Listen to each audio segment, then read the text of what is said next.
Hello, everyone. Um, Seems like I've been putting this off for a little bit too long, so let's go ahead and get into it. I hope you all don't mind. I'm a bit of a storyteller, so I'm just going to give you guys some visuals of my life as it has happened since October of 2020. If you all have been following my channel for quite some time, you know that's almost the last time that I've uploaded a video. It was in the midst of the pandemic. I was still working for a nonprofit healthcare facility. I had just had weight loss surgery. There were a lot of things going on at that time. So I'm just going to take this part bit by bit. Just again, bear with me. I'm trying not to make this a long-winded video, but it will be a story. So just keep watching. So those of you who did not know, and it's probably because I did not make it public on any of my social, I got married in October of 2020, and I thought that it was going to be the end all be all for me. I always told myself that if I got married, that would be the only time that I actually, went through vows with someone. And unfortunately, that did not turn out to be the case. I will not necessarily go into great detail about it, but there was a lot of trust issues. There was infidelity that led to the broken trust that was not repaired. And I tried to put my best foot forward. I'm sorry, I'm tripping over my words.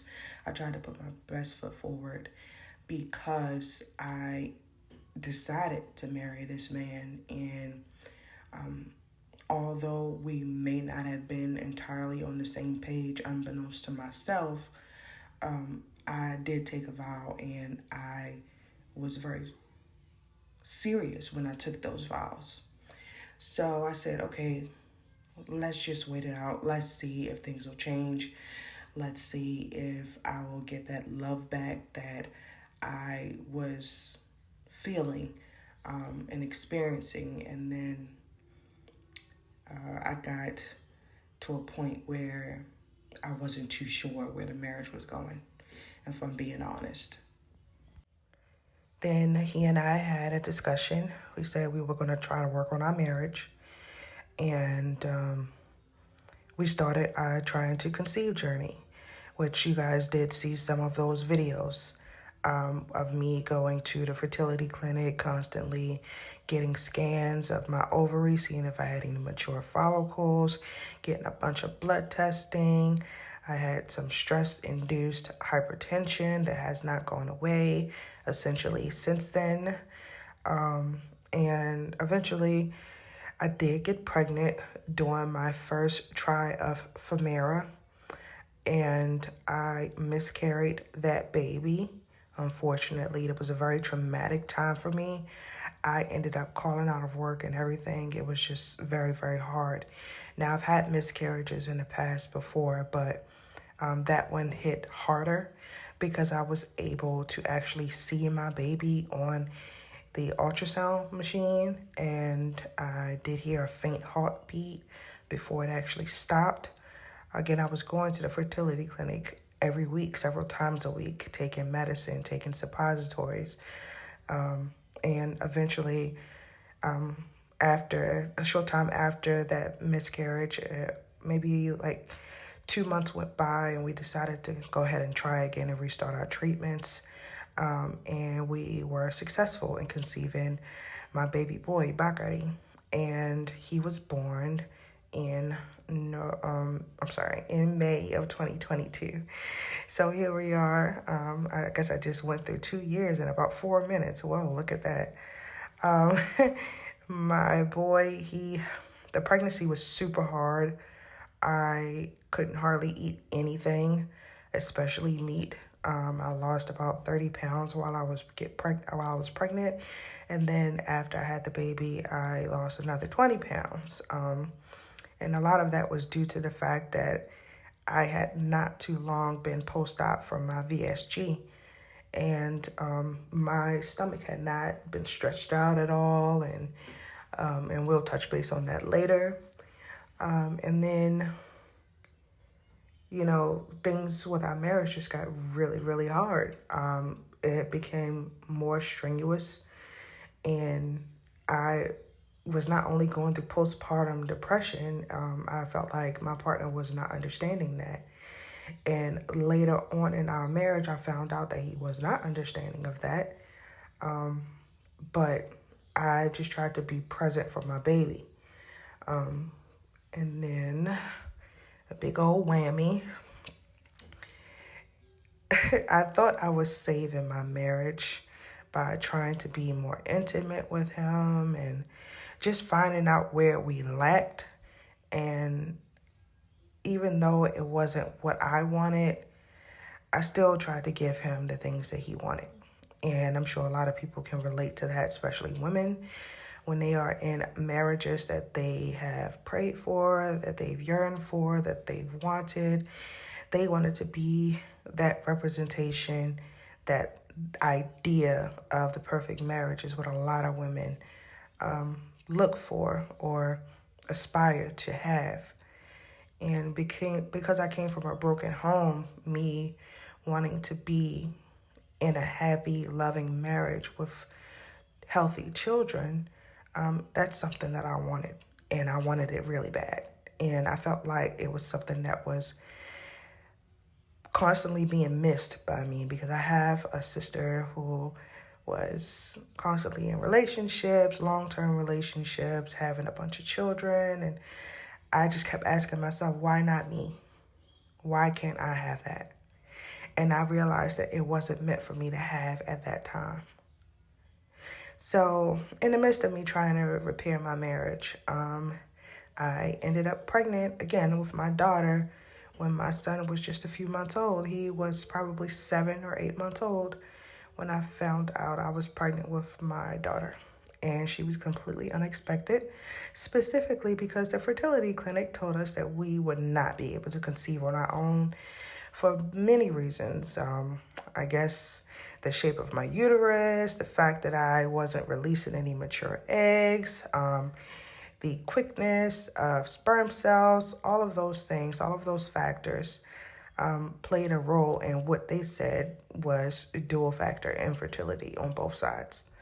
So when I found out I was pregnant with her, I was super anxious. I was really scared. I was not sure what I wanted to do. I never in my life thought before about having a termination. And in that moment, I was considering it. I was heavily considering it because we were not in a good space. And it just really wasn't working for me, specifically taking on a lot of the load as a mom. Even though he and I were both in the same household, it just was not a good time. But I decided to go through with the pregnancy, and my baby girl is here. But while I was heavily pregnant with my daughter, he decided to go and enlist in the military without discussion.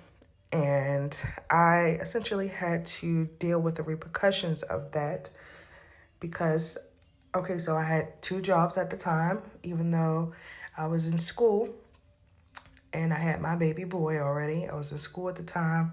I had 2 jobs. I had a Monday through Friday job, and then I had an every other Saturday job to help with my car payment and bills, trying to pay off my debt and everything. And that decision threw a wrench in my entire plan to reach financial independence. And I ended up falling into a significant amount of debt. And listen, I am telling y'all all my business because it's not that I feel like you guys deserve an explanation of my absence.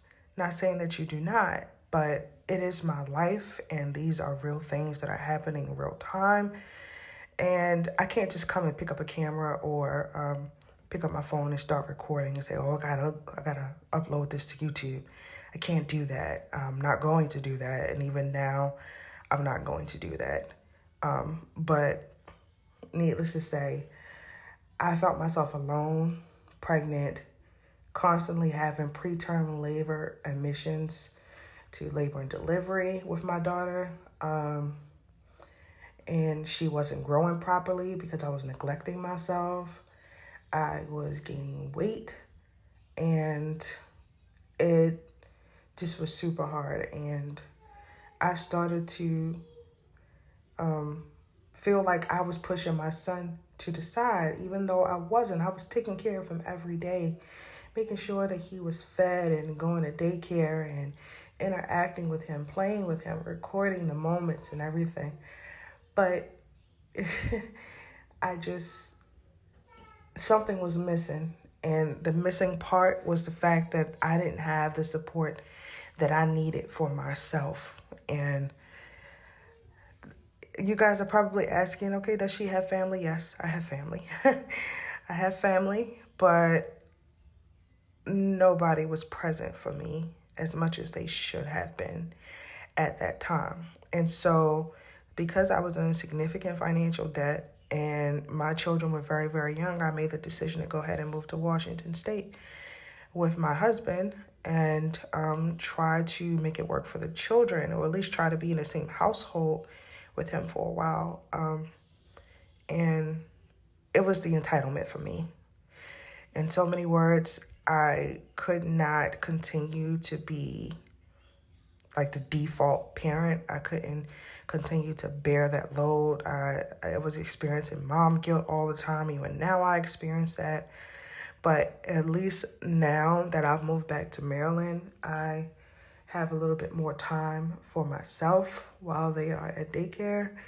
And while things are up in the world right now, up in the air, and I don't really know how the daycare vouchers are going to go, I need to utilize them as much as I can for as long as I can. And so I try to insert little pockets of me time, occasionally taking off work for a few hours just to get some rest, because I've been sleep deprived. I know you guys can probably tell in my voice, and I'm literally almost always sick every time I record a voiceover or something for YouTube. I'm getting over the flu. The entire house, so me and my children, were sick for an entire week and a half. I'm telling you, kids' germs at daycare do not compare to germs you can get from going to a grocery store or being in any type of close setting. Daycare germs are the worst. And I'm still feeling the after effects of that. But I digress. They're in daycare. So here's where I am now. As far as my VSG journey, if you don't know, VSG is vertical sleeve gastrectomy. It is a weight loss surgery where they cut a portion of your stomach off and it leaves it in the shape of a banana.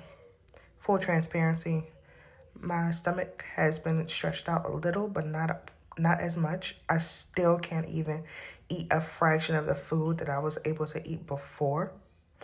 I have gone back to drinking carbonated beverages, which is a big no-no when you have VSG because it aids in stretching your stomach back out. My weight when I started my weight loss journey before I got the surgery was 309 pounds. I am 274 pounds. The lowest I got down to was 225 pounds. So I had almost lost 100 pounds. But between the two pregnancies, and by the way, I will throw this monkey wrench in there. The purpose of me getting the VSG was for two things. One, I wanted to get my BMI down so that I can be eligible to get the fertility treatments to have my babies. I've given birth. I've done it. I won't be doing it again because medical gaslighting is real. And if you know, you know. Okay, sis? And then two, I wanted to be a healthier version of myself.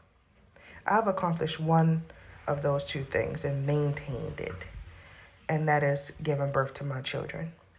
So now, like I said, I am 274 pounds. Well, I think I said 274, 272. I can't remember. I have mom brain. Bear with me. Don't judge me. Judge your mama. I am working on that. Seriously, I am, because my ankles are starting to hurt again. I'm becoming increasingly out of breath all the time again, and I've never been this uncomfortable since before I had my surgery. And so obviously something needs to change, and I'm going to be making those changes. With regard to my marriage, we are currently separated, living physically apart. He lives in Washington. I live in Maryland. The children are in Maryland with me. We still make joint decisions with regard to the children. And my son is autistic, so we're dealing with that as well. He's nonverbal. He still babbles a lot. If you know some autism channels on here, please recommend them down in the comment section below. With regard to my career, because like I said, I was in school at the time. Instead of me going for a full bachelor's, which is what I was doing at the time of my first pregnancy and second pregnancy, I'm going for an associate's degree. I'm 2 semesters away from finishing. Lord willing, I will be able to finish. But that's the gist of what's going on in my life right now. I done told y'all all my business. I failed my VSG. I'm going to get back on track. I cry about it sometimes. I get very, very emotional. And sometimes that comes out as anger. So I'm working on that too. Going to therapy, writing a lot in my journals, reading a lot of self-help books, just trying to do the best that I can as a mom. And so if you all are interested, you can continue to watch my videos. Just stay tuned for the things that are happening. I plan on doing mom vlogs. I don't want to show my children too much on this channel because I'm not really comfortable with that 100%. And I hear a lot of things about, children, not to say that I'll be doing any of those things because I love my children. I wanted to be a mom for so long, and now I am. And so I have to protect them at all costs. And there's some things that may be coming up with regard to the children as well, some decisions that have to be made that I will be documenting that journey as well. Amidst everything that's going on in the country, I'm sure folks can understand some of the decisions that I will be making alongside their father. I am trying to do more self-care. I want to get into taking care of my skin, my body, both inside and out. And if you all have any recommendations for any good books, I am a bookworm. I'm developing my library, but I'm currently reading We Are the Heroes We Are Looking For by Eddie Glaude.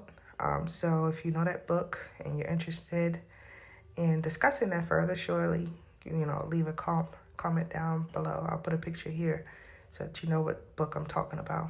Phenomenal book. And I feel like this is exactly what I need right now. But yeah, if you have any book recommendations to try to help me through this,